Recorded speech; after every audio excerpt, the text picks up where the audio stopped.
ඔන්න අද අපි මේ වීඩියෝ එකෙන් කතා කරන්න යන්නේ මාමයිට් සමාගමේ ඔබ නොදත් දේවල් කීපයක් ගැන. මාමයිට් කියන්නේ ලෝකේ වඩාත් ආందోලනාත්මක ආහාරයක් කිව්වොත් නිවැරදි. ඉතින් ඔය කවදා හරි මාමයිට් කියන එක try කරලා තියෙනවද? මොකද සමහරුන්ට මාමයිට් කියන්නේ දිව්‍ය ලෝකේ යන්න තරම් රස සුවඳ ආහාරයක්. ඒ වගේම තවත් සමහරු කියනවා මාමයිට් කියන්නේ වොමිට් වෙන්න තරම් අප්‍රසන්න ආහාරයක් කියලා. ඉතින් එකම ආහාරයකට මිනිසුන් පිරිසක් ආදරය කරද්දී තවත් පිරිසක් මේ ආහාරයටම වෛර කරනවා කියලා කියද්දී ඔයාලට තේරුම් ගන්න පුළුවන් මේක මොනතරම් වෙනස් ආහාරයක්ද කියලා. ඉතින් මේ කාරණය මාමයිට් සමාගමත් දන්නවා. ඒ නිසා තමයි මාමයිට් සමාගම කියන්නේ love it or hate it කියලා famous වෙලා තියෙන්නේ. ඉතින් අද වීඩියෝ එකෙන් අපි බලන්න යන්නේ මාමයිට් කියන්නේ මොකක්ද? මේක හදන්නේ කොහොමද? ඇයි මේ ආහාරයට ගොඩක් අය වෛර කරන්නේ? ඒ වගේම තවත් පිරිසක් මේකට ඇඩික්ට් වෙලා ඉන්නේ ඇයි? අවසානයට ඔයා මේ මාමයිට් try කරන්න ඕනේ ආහාරයක්ද නැති ආහාරයක්ද කියලා මේ වීඩියෝ එක අවසානයට ඔයාට තීරණය කරන්න පුළුවන්. ඉතින් මගේ channel එක තාමත් subscribe කරලා නැත්නම් subscribe කරන්නත් අමතක කරන්න එපා. ඒ වගේම අලුත් වීඩියෝ එකක් දාපු ගමන් බලන්න පහළ තියෙන bell icon එකත් click කරන්න අමතක කරන්න එපා. ඉතින් මාමයිට් කියන්නේ එංගලන්තෙන් ආපු food spread එකක්. මේක පාන්, ටෝස්ට්, බිස්කට් වගේ දේවල් වල ගාගෙන කන්න පුළුවන් ආහාරයක් කිව්වොත් නිවැරදි. නමුත් විශේෂම දේ තමයි මේක චොකලට් ජෑම් වගේ පැණි රස ආහාරයක් නන් නෙවෙයි. හරියට නිකන් salty, bitter, umami වගේ ටේස්ට් එකක් මේකට තියෙනවා. හරියට නිකන් සිංහලෙන් කියනවා නම් ලුණු රස අඩංගු ආහාරයක් කිව්වොත් නිවැරදි. ඇත්තටම මාමයිට් කියන්නේ ඊස්ට් සාරයට. බියර් නිෂ්පාදනය කරන වෙලාවට ඉතිරිවන ඊස්ට් වලින් තමයි මේ මාමයිට් නිෂ්පාදනය කරන්නේ. ඒක නිසා මේක ස්වභාවික නිෂ්පාදනයක්. ඉතින් මුලින්ම මේ මාමයිට් නිෂ්පාදනය ආරම්භ කරලා තියෙන්නේ 19 වන සියවසේදී. හරියටම කියනවා නම් 1902 අවුරුද්දේ ජස්ටට් වොන් ලීබික් කියන ජර්මානු ජාතික විද්‍යාඥයාගේ අදහස පදනම් කරගෙන තමයි මාමයිට් නිෂ්පාදනය ආරම්භ කරලා තියෙන්නේ. සාමාන්‍යයෙන් 19 වන සියවස කාලවකවානුව එංගලන්තයේ බියර් නිෂ්පාදනය වැඩි වශයෙන් සිද්ධ වෙච්ච කාලවකවානුවක්. ඉතින් මේ බියර් නිෂ්පාදනයේ අතුරු ප්‍රතිඵලයක් විදිහට නිර්මාණය වුණු ඊස්ට් සාරය වෙනත් ආහාරයක් ලෙස භාවිතා කරන්න පුළුවන් කියලා මේ විද්‍යාඥයා හඳුනගෙන තියෙනවා. ඉතින් ඒ අදහස පදනම් කරගෙන මාමයිට් ෆුඩ් එක්ස්ට්‍රැක්ට් කම්පැනි කියන කම්පැනි එක එංගලන්තයේ මුලින්ම මාමයිට් නිෂ්පාදනය ආරම්භ කරනවා. ඉතින් බියර් නිෂ්පාදනයේ අතුරු ප්‍රතිඵලයක් විදිහට නිර්මාණය වුණු ඊස්ට් වලින් හදන මාමයිට් සම්පූර්ණයෙන්ම කෘතිම රසකාරක නැති ස්වභාවික නිෂ්පාදනයක්.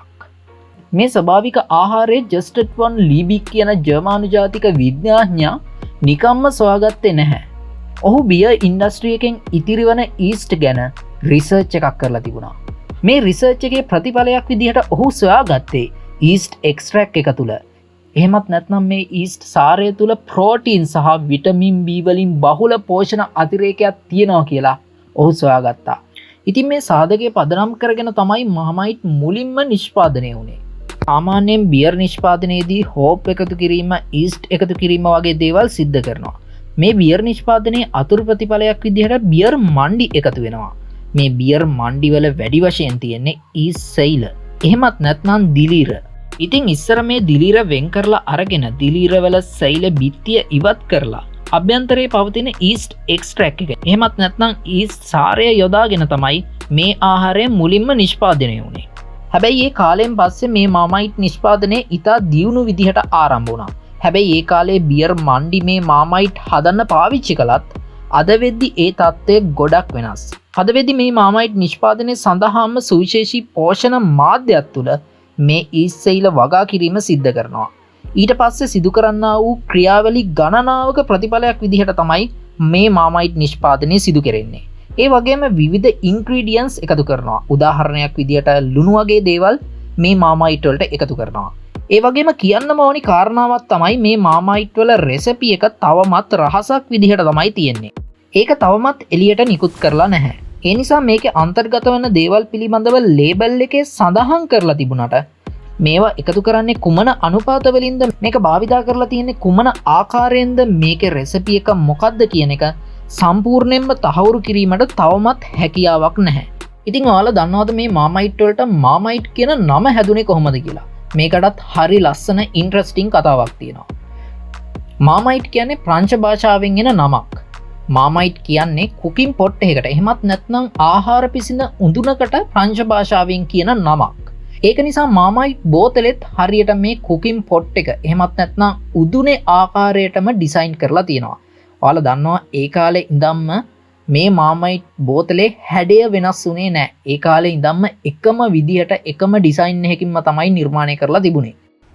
ඒ වගේම පළමු සහ දෙවන ලෝක යුද්ධවලදී මාමයිට් වලට හරිම වැදගත් රෝල් එකක් ලැබුණා. ඒ කාලේ සොල්දාදුවන්ගේ සලාක මල්ලේ අනිවාර්යෙන්ම තිබිය යුතු ආහාරයක් බවට මාමයිට් පත් වෙලා තිබුණා.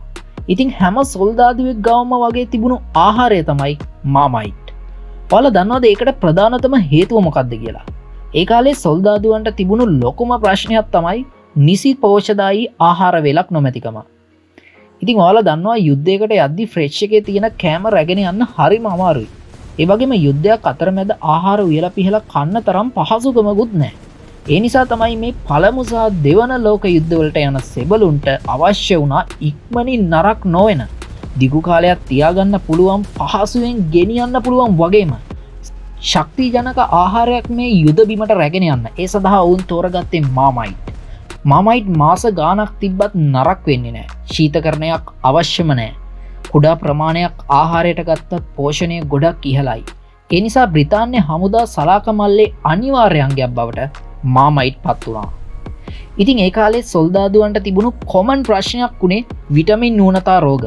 විශේෂයෙන් බෙරිබෙරි වගේ භයානක රෝග තිබුණා. මේ රෝගය ශරීරයේ විටමීන නොමැතිකම නිසා ඇතිවන රෝගයක්.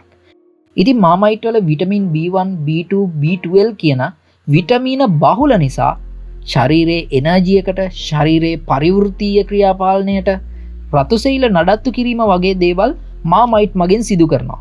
ඒ නිසා බොහෝ සොල්දාදුවන් පිරිසක් මාමයිට් වැඩි වශයෙන් භාවිතා කරා.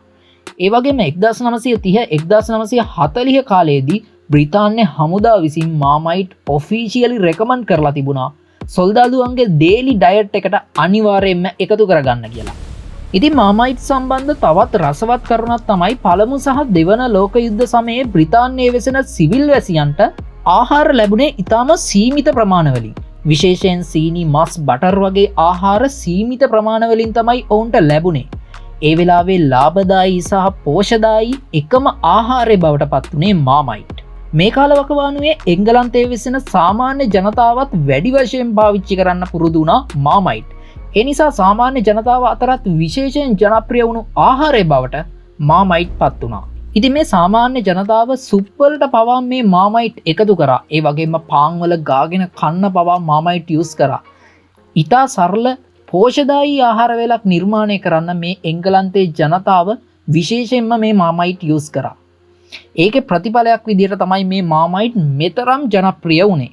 ලෝක යුද්ධ ඉවරුණාට පස්සේ මාමයිට් වල ජනප්‍රියත්වය අඩු වුණේ නැහැ. සෝල්ඩර්ස්ලට ෆැමිලි ටේස්ට් එකක් බවට මාමයිට් පත් වුණා. ඒ වගේම සාමාන්‍ය ජනතාව අතර හුරුපුරුදු හැබිචුවල් ෆුඩ් එකක් බවට මාමයිට් පත් වුණා. ඇත්තම කියනවා නම් එංගලන්තයේ කල්චර් එක ඇතුලේ එක් කොටසක් බවට මාමයිට් පත් වෙලා තිබුණා. ඉතින් ලෝක යුද්ධවලදී සෝල්ඩර්ස්ලට සර්වයිව් වෙන්න හෙල්ප් කරපු හිස්ටරි එකක් තියෙන ෆුඩ් එකක් තමයි මේ මාමයිට් කියන්නේ. ඉතින් මේ ලෝක යුද්ධවලදී එංගලන්ත සොල්දාදුවන්ගේ රහසිගත ආහාරය බවට පත් වෙලා තිබුණේ මාමයිට්. ඉතින් ඒ කාලේ ඉඳන් අද වෙනකම්ම මාමයිට් කියන්නේ එංගලන්ත කල්චර් එකේ අයිකනික් ෆුඩ් එකක්. ඒ වගේම එංගලන්තයේ උදෑසන ආහාර මේසේ කොමන් අයිටම් එකක් බවට මේ මාමයිට් පත් වෙලා තියෙනවා. ඒ වගේම පාසල් සිසුන් අතරත් හුරුපුරුදු ටේස්ට් එකක් බවට මේක පත් වෙලා තියෙනවා. ඉතින් මාමයිට් කියන්නේ නිකම්ම නිකං ආහාරයක් නෙමෙයි. විද්‍යාත්මක සොයා ගැනීමක්, යුදමය ඉතිහාසයක් සහ සංස්කෘතියක් කියන තුනම එකට බැඳුණු යුනික් ෆුඩ් එකක් කිව්වොත් නිවැරදි. ඉතින් ඒ වගේම විශේෂම කාරණය තමයි මාමයිට් ග්‍රෑම් 100ක තියෙන ලුණු ප්‍රමාණය ඉතාමත්ම වැඩි. ඒක නිසා ඔයාලා මාමයිට් හැමදාම ආහාරයට ගන්නවා නම් ඒක ගැනත් සැලකිලිමත් වෙන්න කියලා මම ඕගොල්ලන්ගෙන් ඉල්ලනවා. ඉතින් මේ මාමයිට් ගැන ඔයාලගේ අදහස මොකක්ද? ඔයාලා මාමයිට් වලට ආදරය කරන කෙනෙක්ද නැත්නම් වෛර කරන කෙනෙක්ද? පහලින් කමෙන්ට් කරන්න. එහෙනම් අදට ගිහින් එන්නම්. ඕගොල්ලෝ හැමෝටම සුබම සුබ දවසක්.